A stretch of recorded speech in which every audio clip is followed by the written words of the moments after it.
High, তো আমরা বেরিয়ে গেছি এই অন্ধকারে। আগের পার্টেই দেখেছো আমরা যাচ্ছি একটা জায়গায় যেটা ওদের একটা অথেন্টিক নেপালি ড্রিঙ্ক খেতে।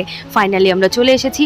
আর এখানে পুরো বাঁশের মতো করেই যে পুরো একটা গ্লাস বানানো, তার মধ্যে এই বিচের মতো দেওয়া, আমি ঠিক জানি না ওটা। আচ্ছা, এটার নাম হচ্ছে টুম্বা। আহা, কি দারুণ না! কে কে এই নেপালি ড্রিঙ্কটা ট্রাই করেছো আর কেমন লেগেছে তোমাদের প্লিজ একটু জানিও। আমি তো খুব এক্সাইটেড ছিলাম এটা ট্রাই করব বলে। আর বেহেনকে বলেছিলাম, বেহেন বললো চলো তুমকো তো হাম পিলায়েঙ্গেই। তো প্রথম আনার পরে বেহেন এখানে টেস্ট করলো, তারপরে এখানে আমাদের বারবিকিউর জন্য সব রেডি হচ্ছিল। বেহেন বললো আব তুম ট্রাই করো। তো ব্যাস, আমিও শুরু করে দিয়েছি। খুব এক্সাইটেড ছিলাম।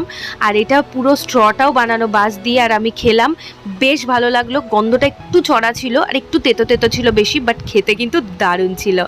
আর তারপরে আমি এখানে একটুখানি ডান্স করে নিলাম। আর আমরা এখানে বারবিকিউর জন্য খুব এক্সাইটেড ছিলাম, তার কারণ বারবিকিউটা দিদি সেই সকাল থেকে ম্যারিনেট করে রেখেছিল।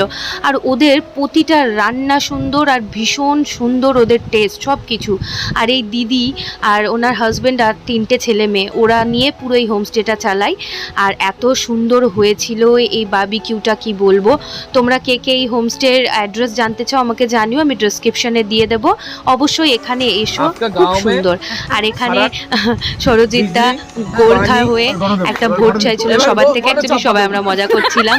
তারপরে সবাই আমরা রাতের খাবার খেলাম, মাংস আর ভাত। এটাও খুব সুন্দর হয়েছিল। ভিডিওগুলো কেমন লাগছে প্লিজ জানিও।